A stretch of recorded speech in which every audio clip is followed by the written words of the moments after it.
Warahmatullahi wabarakatuh. Hari ini kita akan belajar pendidikan lingkungan hidup,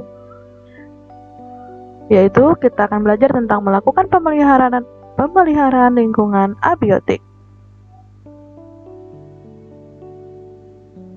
Abiotik adalah istilah yang biasanya digunakan untuk menyebut sesuatu yang tidak hidup atau benda-benda mati. Komponen abiotik merupakan komponen penyusun ekosistem yang terdiri dari benda-benda tak hidup. Secara terperinci, komponen abiotik merupakan keadaan fisik dan kimia di sekitar organisme yang menjadi medium dan substrat untuk menunjang berlangsungnya kehidupan organisme tersebut. Beberapa contoh komponen abiotik adalah air, udara, cahaya, matahari, tanah, topografi, dan iklim. Faktor-faktor yang mempengaruhi hal itu adalah 1. Suhu. Ekosistem dapat terpengaruh karena suhu. Makhluk hidup dapat hidup karena suhunya cocok. Ketidakcocokan suhu dapat membuat makhluk hidup itu mati. Beberapa jenis hewan dapat hidup di daerah yang suhunya rendah. Beruang kutub adalah contoh hewan yang dapat hidup pada suhu yang rendah. Yang kedua, sinar matahari. Sinar matahari sebagai sebuah energi. Kehadiran matahari dapat membantu berfotosintesis atau membuat makanan sendiri. Sinar matahari menjadi sumber utama proses fotosintesis. Sinar matahari juga dapat menentukan pengaruh yang secara menyeluruh pada makhluk hidup. Hal itu terjadi karena sinar matahari dapat mempengaruhi suhu yang terjadi di muka bumi ini. Seperti kita ketahui, suhu mempengaruhi kehidupan ekosistem. Yang ketiga, air. Zat yang paling banyak di muka bumi ini adalah air. Hampir 71% permukaan bumi terisi air. Kita dapat hidup sebulan tanpa makan, tetapi hanya bisa bertahan beberapa hari saja tanpa air. Manusia dan hewan memerlukan air untuk minum dan kebutuhan lainnya. Dalam tubuh manusia pun kurang lebih 70% terdiri atas air. Tumbuhan memerlukan air untuk pertumbuhan. Ikan sangat bergantung terhadap air karena pengaruh habitatnya. Bagi batu dan tanah pun, air diperlukan untuk proses pelapukan dan pelarutan. Keberlangsungan makhluk hidup sangat bergantung pada kondisi air. Air menjadi sumber kehidupan untuk makhluk hidup di bumi. Tanpa air, dapat dipastikan semua makhluk hidup akan mati. Karena itu, manusia harus menjaga kelestarian dan ketersediaan sumber air. Yang keempat adalah tanah.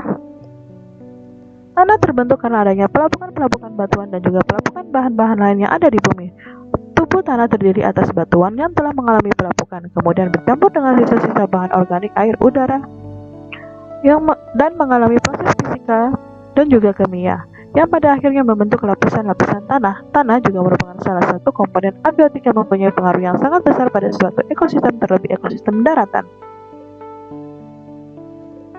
Tanah merupakan elemen yang menjadi media tumbuhan bagi beragam jenis organisme tanah, termasuk juga fauna dan juga flora yang baik, yang merupakan mikro dan juga merupakan makro. Sebagai salah satu media tumbuhan, tanah terdiri atas berbagai bahan dan juga komponen. Komponen-komponen yang menyusun tanah ini juga disebut sebagai bahan-bahan penyusun tanah. Yang kelima adalah angin. Manfaat energi angin. Yang pertama, menggerakkan kapal layar. Masih banyak nelayan tradisional yang memanfaatkan energi angin untuk berlayar. Selain itu, tidak berisik, pemanfaatan energi angin juga lebih banyak. Hemat biaya, bahkan bisa mencegah dari pencemaran udara. Yang kedua, membantu pesawat terbang. Walaupun menggunakan peralatan dan mesin canggih, namun pesawat terbang tetap memanfaatkan energi angin untuk terbang dan bergerak. Energi angin dapat membantu pesawat terbang untuk mempertahankan posisinya di udara. Yang ketiga, membantu dalam irigasi. Di beberapa negara seperti di Belanda, penggunaan kincir angin masih dimanfaatkan di mana-mana. Kincir angin akan memanfaatkan energi angin untuk mendistribusikan air menuju saluran-saluran irigasi. Selain lebih hemat biaya, cara ini pun lebih efektif dilakukan pada bidang pertanian. Yang keempat, olahraga angin. Ada banyak olahraga ekstrim dan seru yang memanfaatkan energi angin.